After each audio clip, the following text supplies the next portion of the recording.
Day 190 of our chronological journey through the Bible. Today we begin in the powerful book of Isaiah, reading chapters 1 through 4. This marks a significant transition in our journey. We are no longer only observing kings and historical events, we are now hearing God's prophetic voice speaking directly into the spiritual condition of Judah. And before I proceed, I just want to say congratulations for having hung in there through this entire season of reading several of the first few books of the Bible. And today marks a significant milestone, one of the very important prophetic voices in the Bible, Isaiah. Isaiah ministered through the reigns of Uzziah, Jotham, Ahaz, and Hezekiah, a time of political instability, moral decline, and rising Assyrian threat. While the nation continued religious rituals, their hearts had grown distant from God. Through Isaiah, the Lord calls out hypocrisy, injustice, and empty worship. Yet even in judgment, Isaiah speaks of hope, a purified remnant, and the promise of restoration. The prophetic books reveal not only what happened historically, but how God interpreted those events spiritually. So let's start with a prayer. Lord, open our ears to hear your prophetic voice as we read your word, Lord. Purify our worship and make our hearts sincere before you. We pray this in Jesus' name. Amen. All right, let's start in Isaiah chapter 1, folks. This is the vision concerning Judah and Jerusalem that Isaiah son of Amos saw during the reigns of Uzziah, Jotham, Ahaz, and Hezekiah, kings of Judah. Listen, O heavens, and give ear, O earth. For the Lord has spoken. I have raised children and brought them up, but they have rebelled against me. The ox knows its owner, and the donkey its master's manger. But Israel does not know, my people do not understand. Alas, O sinful nation, a people laden with iniquity, a brood of evildoers, children who act corruptly.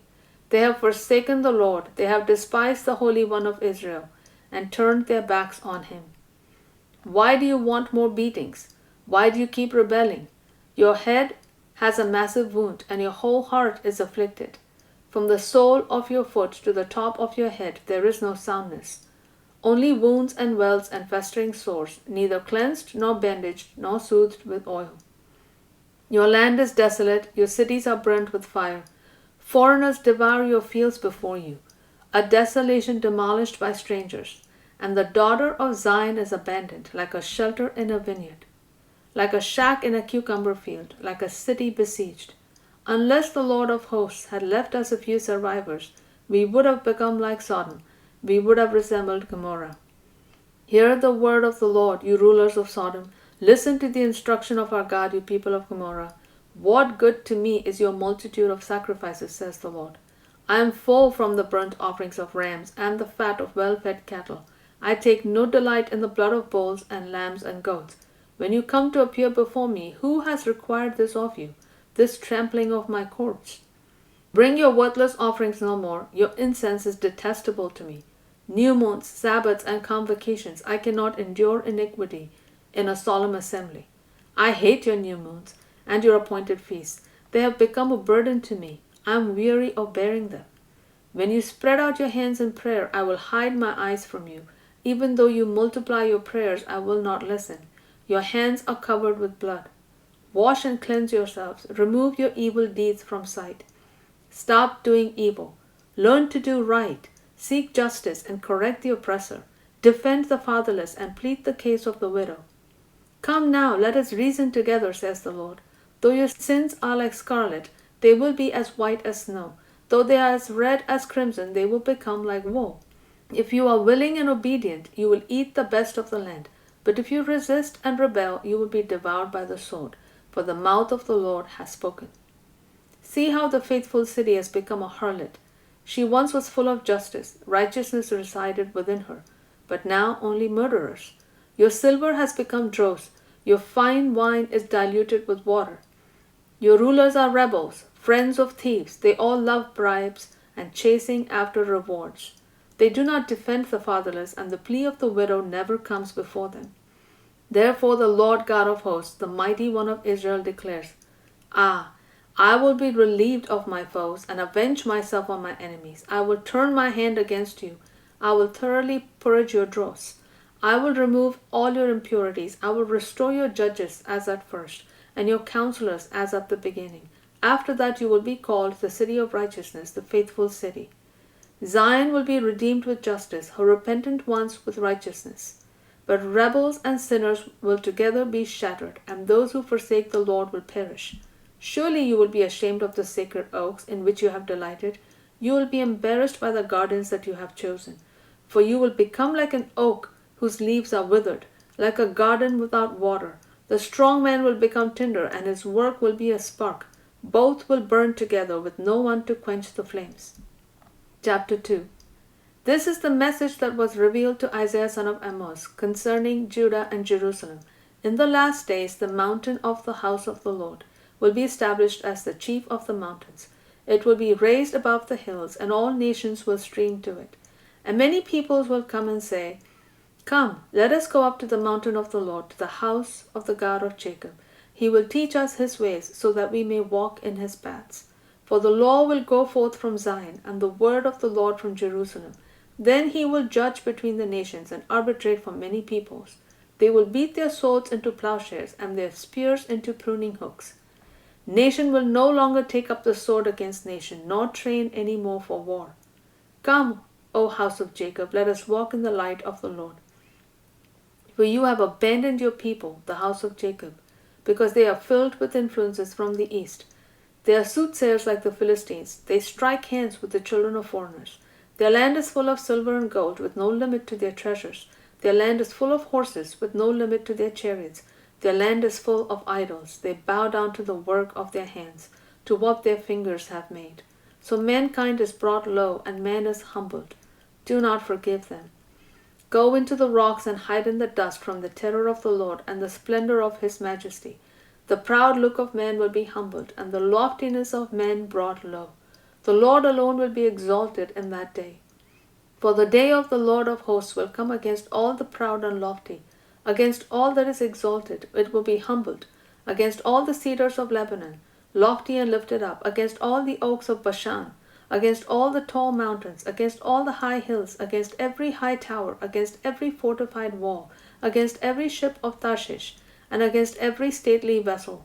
So the pride of man will be brought low, and the loftiness of men will be humbled. The Lord alone will be exalted in that day, and the idols will vanish completely. Men will flee to caves in the rocks and holes in the ground, away from the terror of the Lord and from the splendor of his majesty, when he rises to shake the earth. In that day men will cast away to the moles and bats, their idols of silver and gold, the idols they made to worship. They will flee to caverns in the rocks and crevices in the cliffs, away from the terror of the Lord and from the splendor of his majesty, when he rises to shake the earth. Put no more trust in man, who has only the breath in his nostrils. Of what account is he? Chapter 3. For behold, the Lord God of hosts is about to remove from Jerusalem and Judah both supply and support, the whole supply of food and water, the mighty man and the warrior, the judge and the prophet, the soothsayer and the elder, the commander of 50 and the dignitary, the counselor, the cunning magician, and the clever enchanter. I will make mere lads their leaders, and children will rule over them. The people will oppress one another, man against man, neighbor against neighbor. The young will rise up against the old, and the base against the honorable. A man will seize his brother within his father's house. You have a cloak, you be our leader. Take charge of this heap of rubble. On that day he will cry aloud, I am not a healer. I have no food or clothing in my house. Do not make me leader of the people. For Jerusalem has stumbled and Judah has fallen, because they spoke and acted against the Lord, defying his glorious presence. The expression on their faces testifies against them, and like Sodom they flaunt their sin. They do not conceal it. Woe to them, for they have brought disaster upon themselves. Tell the righteous it will be well with them, for they will enjoy the fruit of their labor. Woe to the wicked, disaster is upon them, for they will be repaid with what their hands have done. Youths oppress my people, and women rule over them. O my people, your guides mislead you. They turn you from your paths. The Lord arises to contend. He stands to judge the people. The Lord brings this charge against the elders and leaders of his people. You have devoured the vineyard. The plunder of the poor is in your houses. Why do you crush my people and grind the faces of the poor, declares the Lord God of hosts. The Lord also says, because the daughters of Zion are haughty, walking with heads held high and wanton eyes, prancing and skipping as they go, jingling the bracelets on their ankles, the Lord will bring sores on the heads of the daughters of Zion, and the Lord will make their foreheads bare.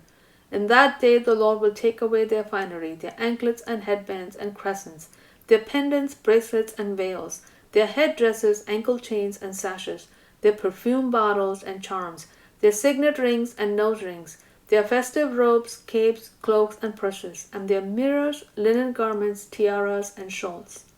Instead of fragrance, there will be a stench. Instead of a belt, a rope. Instead of styled hair, baldness. Instead of fine clothing, sackcloth. Instead of beauty, shame. Your men will fall by the sword, and your warriors in battle. And the gates of Zion will lament and mourn, destitute. She will sit on the ground. Chapter 4. In that day 7 women will take hold of one man and say, we will eat our own bread and provide our own clothes. Just let us be called by your name. Take away our disgrace.